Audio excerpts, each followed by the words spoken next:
Good morning. This is the Weber County Board of Commissioners meeting on the 3rd of August, 2021 at 10 o'clock. Seated to my right is Commissioner Scott Jenkins. Seated to my left is Commissioner Gage Froer. I'm Commissioner Harvey. We welcome you, those of you who have joined us in person, those of you who have joined us live online, and those of you who may join us some other time. Glad to have you here.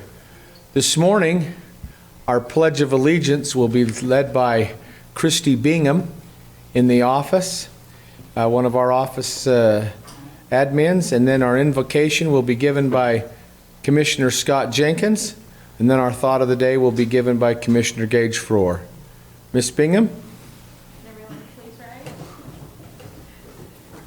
I pledge allegiance to the flag of the United States of America and to the republic for which it stands, one nation under God, indivisible, with liberty and justice for all.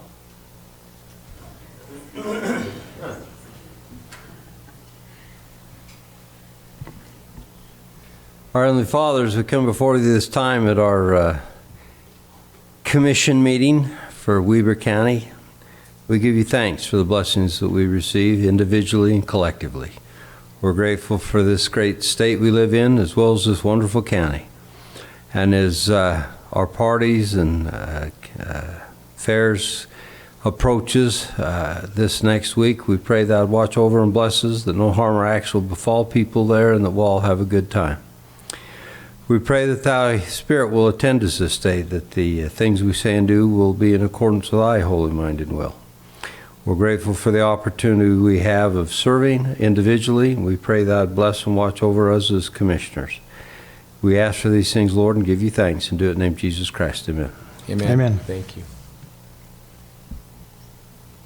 Mr. Chair, I think that most people, unless they've been living in caves the last week and a half, understand that we have a very significant events happening in not only our country, but the world. It's called the Olympics, Tokyo Olympics 2020, which actually 2021 because of, we know why it's postponed a year.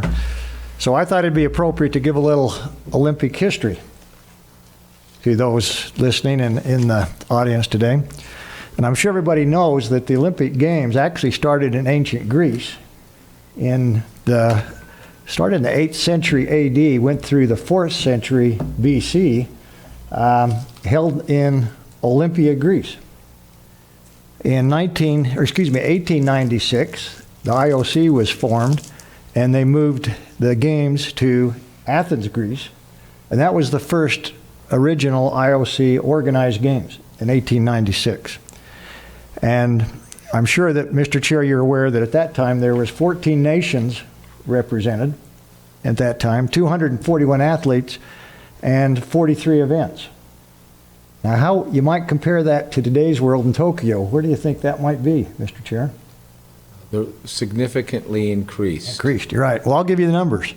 So today we have over 200 countries in Tokyo, 11,500 plus athletes, and over 400 events and that would 400 events, basically 35 to 40 sports, and they have different categories of those. And I just, as I was kind of doing some research, actually I heard on the radio, the USA now pays their athletes when they win gold, silver, or bronze medals, which I wasn't aware of. I didn't know that. Till yesterday. So if you take a gold medal, the USA pays you $37,500. For a silver, it's around $22,000, and then it goes down from there. Some countries do far better than that. I think Taiwan paid one of their athletes $1 million for a gold medal.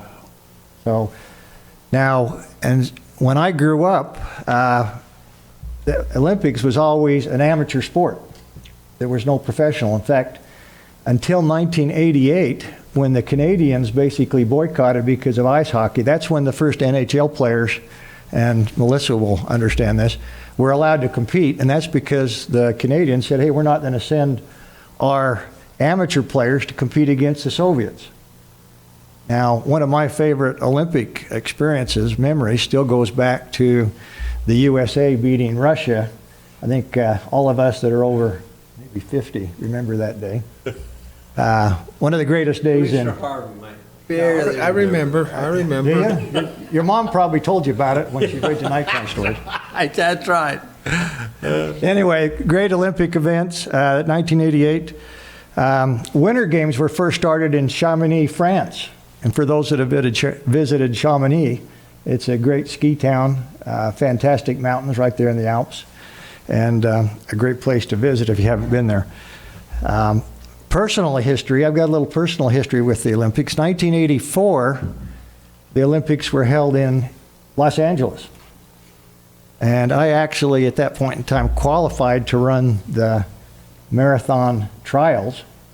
Unfortunately, it was one of the regrets. I never took them up on that invitation because I knew I wouldn't be in the top probably 100. But it was great to be invited to Olympic trials in 1984.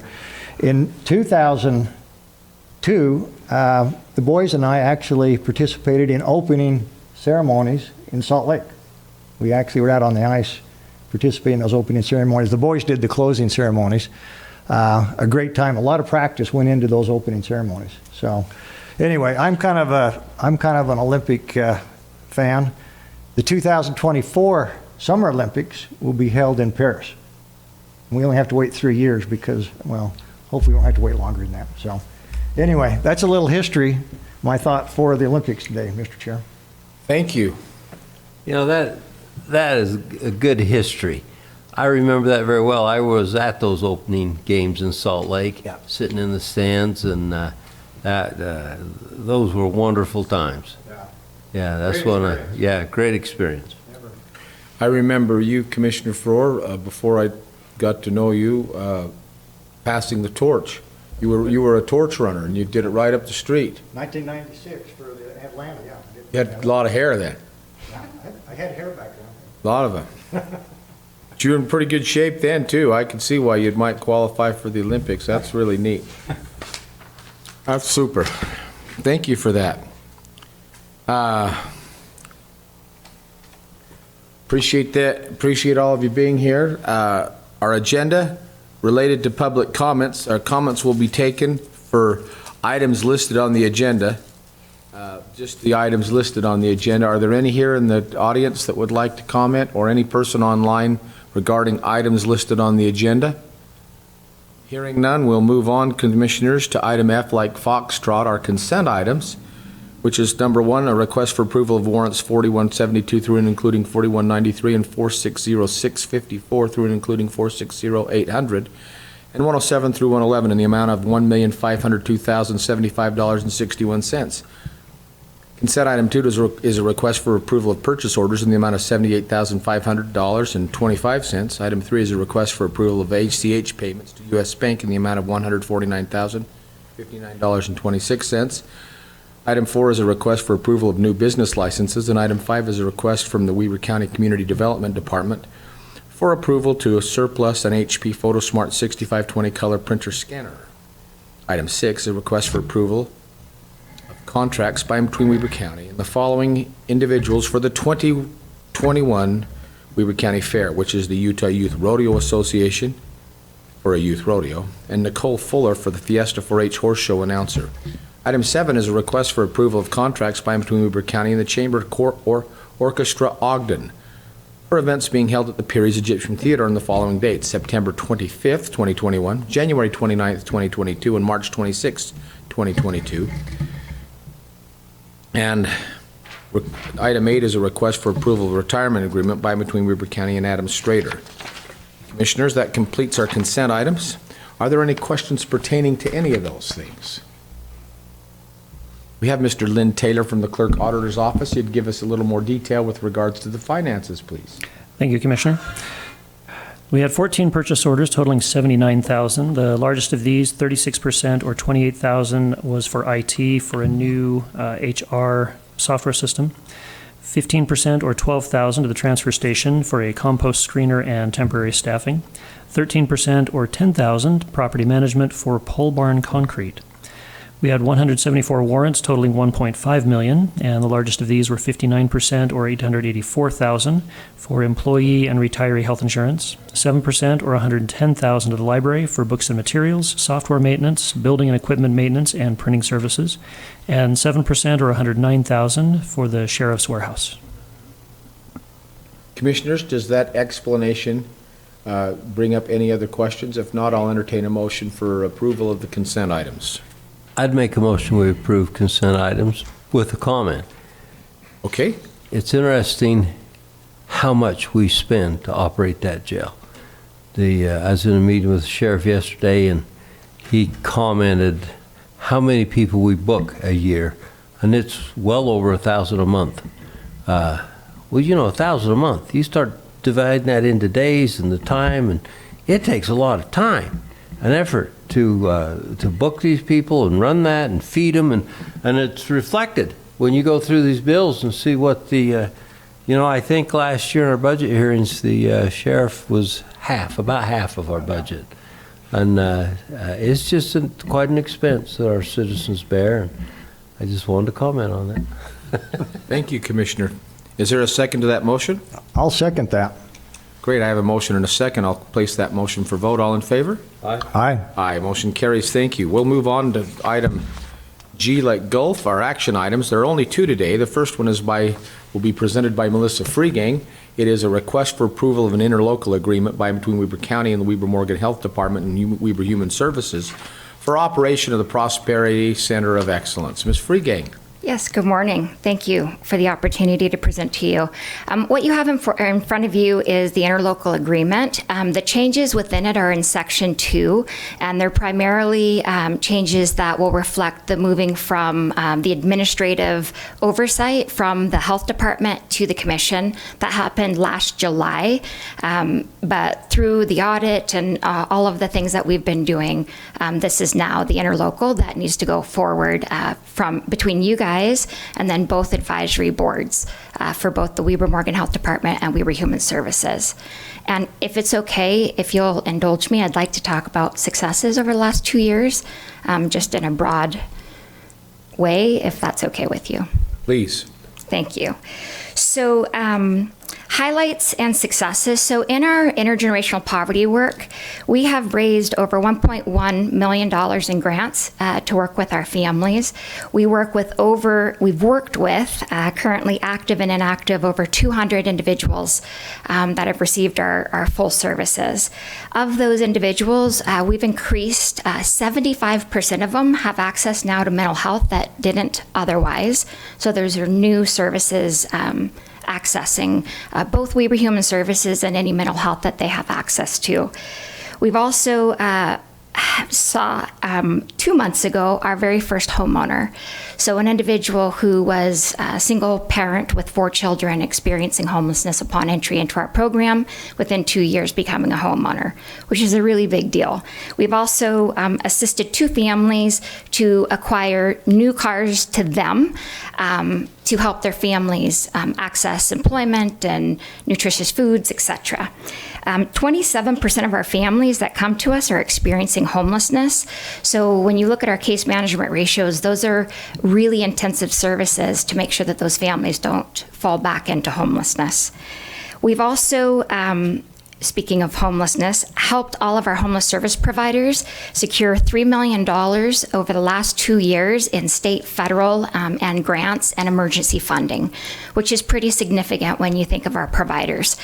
And the Center of Excellence has been able to do that, to work with them and to really advocate for them at the federal and state levels.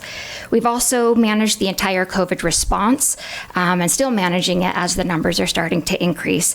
That included bi-weekly collaborative calls, liaisoning with the health department, as well as helping secure funding to respond to the needs of those experiencing homelessness and addressing COVID, including running the Q&I facility for a long time until it got transitioned into the Lantern House.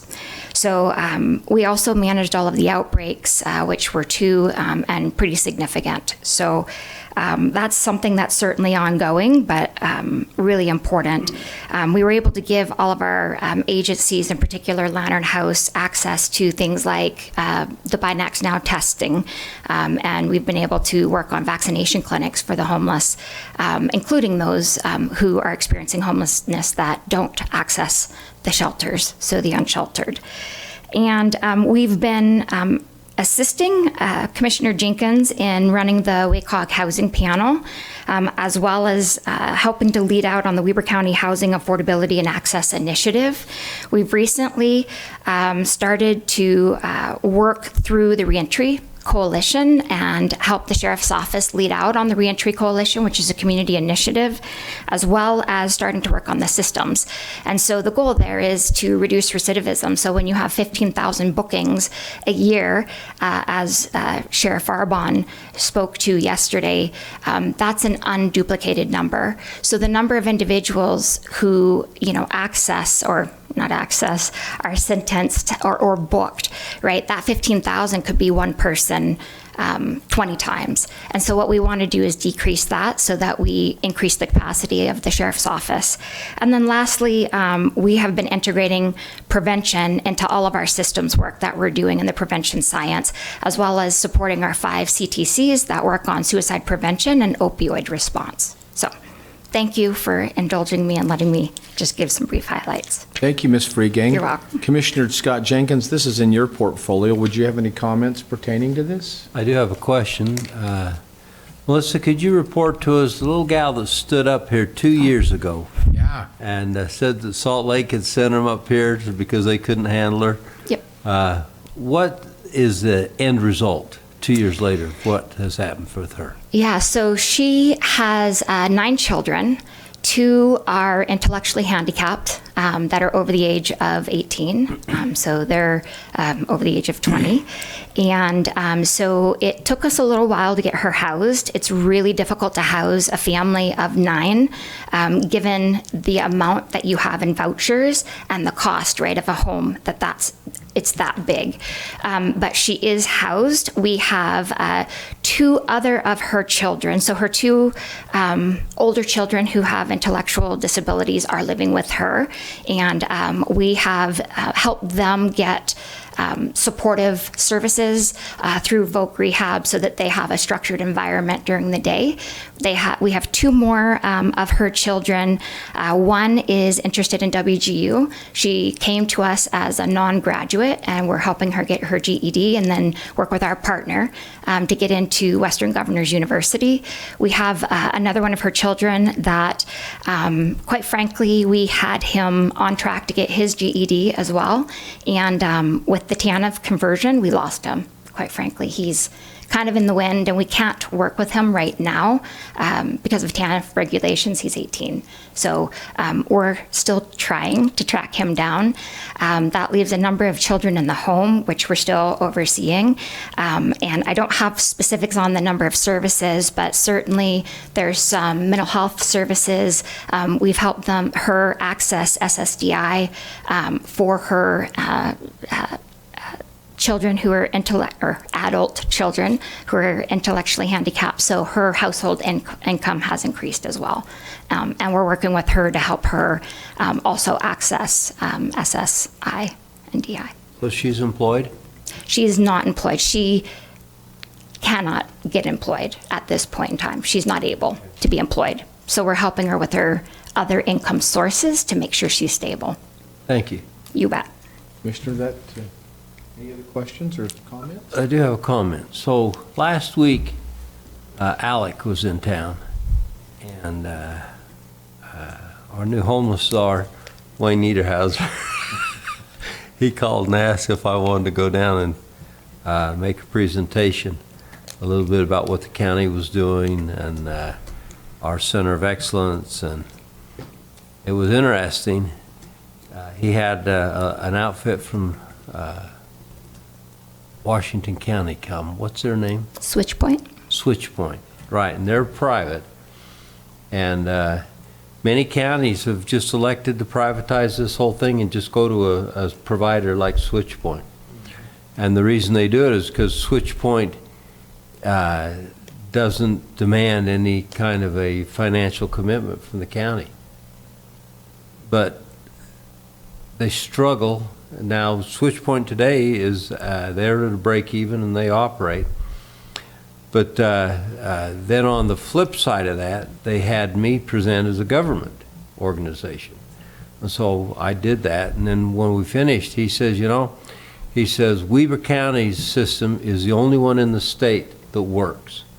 And he says it's the only one in the state where a government official, the commissioner, is actively involved. He says none of the others are that way, and every single one of them struggles. That kind of took me back. Melissa's told me that before. I don't want to say I didn't believe her, but you know, you kind of think, is that really true? But I was taken back when he actually said that in front of a group of 50 people. So we got a good thing going here, but it is hard. It's hard to keep this going. We struggle with financing. We struggle with getting money. We met with Paul Ray for a minute yesterday, and I asked him right out. I said, so is the state giving up on intergenerational poverty? We done with funding from them? And he says, oh, no, we're still, we'll get you more this year. I said, well, more? We didn't get any the last 2 years. Well, we had some mix-ups, and I don't know. I shake my head a little bit at this whole thing, but he told us to watch it, and in the next month or two that they'd be getting to the point where they could accept some requests for funding. So I guess we're still going, huh? Yes, sir. Anyway, Melissa has done a marvelous job with the Center of Excellence and doing what she's doing, and I'm just way impressed with her. She has done a wonderful job, but you've done a great job as a commissioner and a leader, and you've made a marked difference. That's my observation from inside, from inside the room where it happens. You know what you worry about, though, and this is the problem all across the state, not just here, and that is the minute somebody who has been involved leaves, can you replace them with somebody? You can replace them. I mean, I'm not irreplaceable. That's not a problem. But will they have the same level of interest, and can they keep it going? And it's hard. Not everybody has an interest in housing and homelessness and social service issues and helping folks. It's just not speaking negatively in any way. They just don't have the interest. And it is hard to maintain these kind of programs when you can't find people that are interested a little bit in it. These are hard. Hard as you get.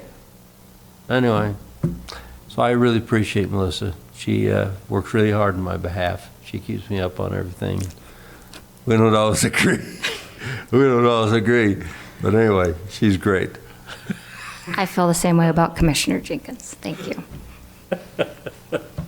Great. Well, Commissioner Farrar, any comments regarding this? Yeah, I need to make one or two. Okay. So, again, congratulations, Melissa. I concur with Commissioner Jenkins. You guys put forth a great effort, and I understand it takes an interest, and it takes an understanding, and it's something that I couldn't do. It's when I talk to you and hear about your program, it's like talking a foreign language. So I appreciate Commissioner Jenkins' involvement with that, but I look at your success, and I always applaud success. So great job, and I understand it takes an interest and it takes an understanding to move the ball a little bit, and you guys have been able to do that. So congratulations. Thank you, Commissioner. Well, both of you, go ahead. We've recently lost Danielle. Right. I told you the other day that's happened, and of course, the system that we're involved with, all the participants are actually, they're a little mortified by it, aren't they? That she's going to be going because she's done such a good job. Yeah. But the fact she's done such a good job, and we celebrate her successes. I mean, we don't wish her ill, and we celebrate her successes, hope that we were in some way part of that. And she's, she's going to turn into a hotshot in the Salt Lake market, and with a law firm down there that she's going to go with. Anyway, so I'm really proud of her, and it's really exciting for her. But No question that she's going to be tough to replace. And is that job listing been posted? Yes, and I've sent it out to the governing board and the local homeless Okay, so council we're as looking well. right now. Of course, everybody's worried we'll take one of their people, right? I mean, there's a little bit of a domino effect here. Anyway, Thank you. Well, with that discussion, I'll entertain a motion. I'd make the motion that we approve the interlocal agreement by and between Weber County and Weber Morgan Health Department and Weber Human Services. Very good. Have a motion? Second. Second, I'll place that motion for vote. All in favor? Aye. Aye. Motion carries. Thank you. You know, Item, just so you know, this is one of the most unique things that's happening in the country. This is, everybody looks at this agreement and what we're doing with it, and they just kind of scratch their heads, don't they? It's like, wow, this is actually working. But you know, without this agreement, this COVID issue we had, the health department, Melissa was able to jump in there and help them, and they needed big help then. They needed assets they couldn't find. And she was able to jump in there and do that. And Brian over there, he just really appreciated that. And then, well, anyway, it worked out really good. I don't need to get into a lot of it. shouldn't governmental agencies be working together anyway if they're efficient? Sure, if they're efficient.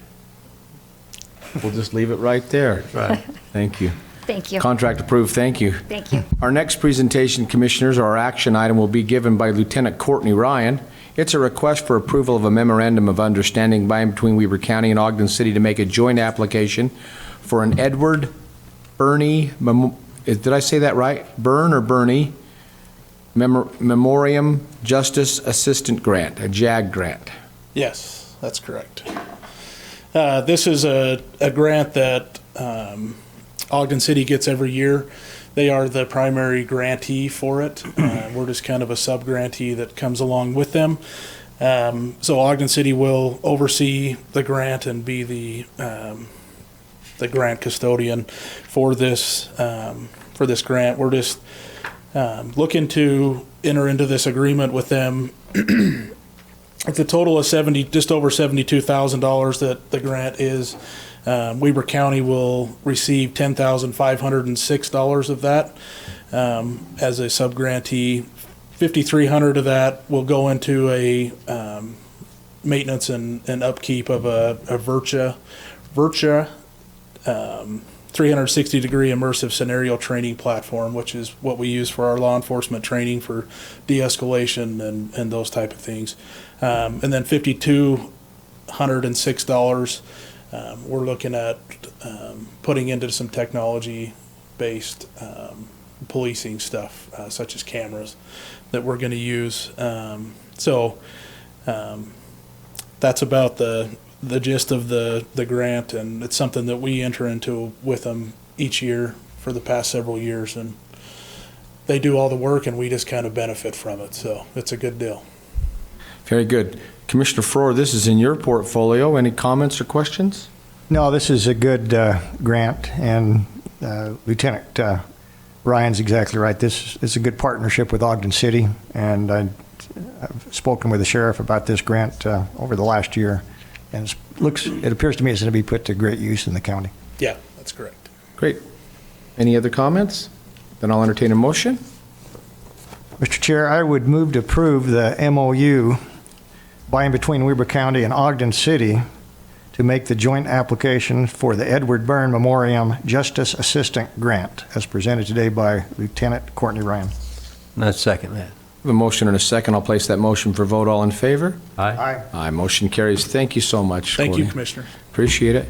Our public hearing today will take place, and I need a motion to adjourn our public meeting and convene a public hearing. So move. Second. I have a motion and a second. All in favor? Aye. Motion carries. We're now in a public hearing. The first item is a public hearing to discuss amendments to the operating and capital budget of Weber County for the 2021 capital or calendar year. The best comptroller in the land, Scott Park. Best comptroller in Weber County Corporation. In the land is fine too.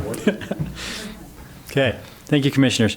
You have before you a budget change. This is our regular adjustments to for the second quarter to our 2021 operating and capital budgets. The list is kind of small this quarter, but we have one item that's really, really big on it. So the dollar-wise is pretty big, but the number of items are small. So the biggest thing that we have is the American Recovery Plan Act, the ARPA funds from the federal government. That's $25 million that they've given Weber County. We've actually received the cash up front. It's in the bank right now. And we have a couple of years till the end of 2024 to have a plan in place to spend all of that money, and then up to through 2026 to execute that plan. So we're taking this slow. We're working on the plan to make sure that we know what we're doing with the money and can invest it long term in the community. But what we need to do is authorize the receipt and the expending of that ARPA fund. So that's the biggest item on this list. We have a couple of other items on this list. We received $179,000 for election equipment from the state of Utah, so we're requesting permission to spend that. We also wanted to put $50,000 to fix the Golden Spike internet connections out there, to put fiber out to the Golden Spike. We were able to take advantage of some money we had in our paramedics account and pay for a heavy rescue vehicle. We were able to pay cash for it, and we were able to save about $70,000 of interest over the time if we had financed that. So you'll see that on there as a request to spend $578,000 for that vehicle.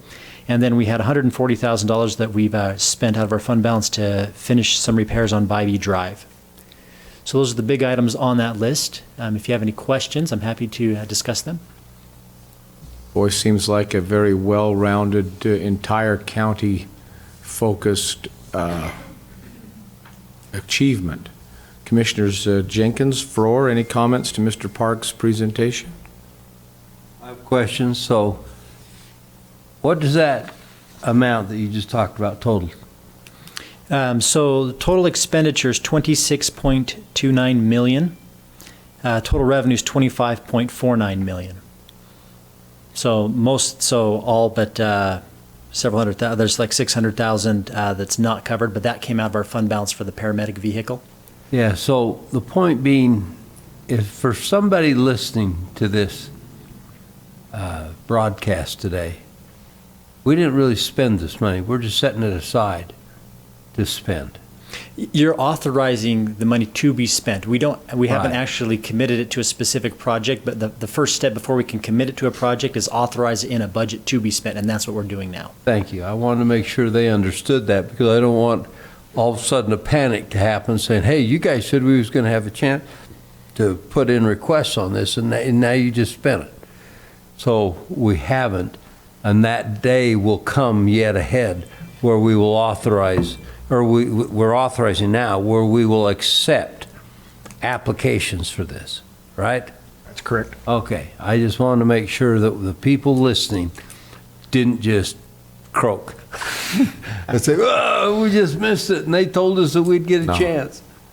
Okay. No, that's good. Thank you for making that You bet. clarification. That'll help, and we'll be able to point people to this in the future, too. Yep. Great. Commissioner Frohr, any questions? Just a little clarification. So, as Mr. Park has stated, the $25 million from the ARPA funds is now in the bank, and Commissioner Jenkins was exactly right. We're not spending it. We're not sending checks for any of that $25 million. We have a great staff in place that's looking at our priorities under what's allowed by federal mandate, under the Treasury Act, that we'll be compiling over the next probably 2 or 3 months, in which time we'll look at priorities. But I wanted to point out that we're expecting another $25 million for a total of $50 million sometime between now, probably sometime early next spring again. So it can come 1 year after we requested the first payment, which was in June. So we could get it. We could request it in June of 2022. So we're actually looking at a total of about $50 million for whatever priority projects that we decide to move forward. And we're also actively working with the state because they received $1.5 billion that they intend to use a good share of that for also priority projects. So we'll be working with the state as well on our priorities, hopefully taking advantage of some of that, the state ARPA funds as well. And again, the point with the ARPA funds, if I could just kind of tell you what the group has talked about and what's been pointed out under the Treasury Act, this is for long-term projects, infrastructure projects that are looked to benefit our kids and grandkids down the road that typically wouldn't happen or be able to be paid for otherwise. So that's kind of our focus as driven by the Treasury Act and what the mandate is under the Treasury Act. Really exciting to be a part of this. It's really good. If there's no other questions for Mr. Park, we'll move on to item 3, which is the public comment portion of this budget amendment. Are there any online, Christy? Any in the audience that would like to comment on this? And commissioners will take a motion. I'll entertain a motion to adjourn our public hearing and reconvene a public meeting. Motion to adjourn our public hearing and reconvene as a public meeting, Mr. Chair. I Second. have a motion and a second. All in favor? Aye. Aye. Motion carries. Thank you. Item number 5 on our so it'd be H5, our public hearing, is an action on the public hearing. And so we've had the request for approval of a resolution amending the operating and capital budget of Weber County for the 2021 county year. We've heard that presentation, had a chance for comments. Are there any other comments? Or if not, I'll entertain a motion to move forward.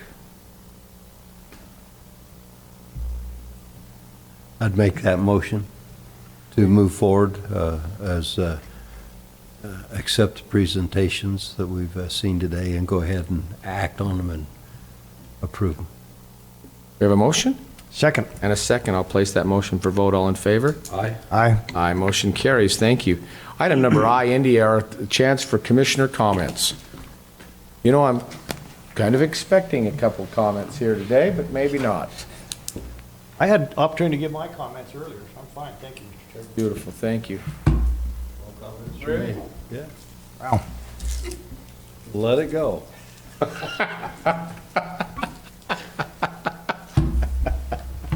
Chairman Harvey, Yes. I mean, is that a resolution that we need to approve?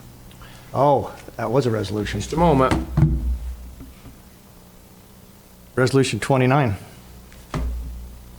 It is a resolution, and commissioners, let's go back to item H5 or H2 under number 5. So it's a request for a resolution, and I misspoke. Mr. Brandt, would you do a roll call on that, please? Yes, roll call vote for Resolution 29-2021. Commissioner Farrar? Aye. Commissioner Jenkins? Aye. Chairman Harvey? Aye, thank you very much. And with no commissioner comments, now I'll entertain a motion for item J, Juliet. Motion to adjourn. We're adjourned.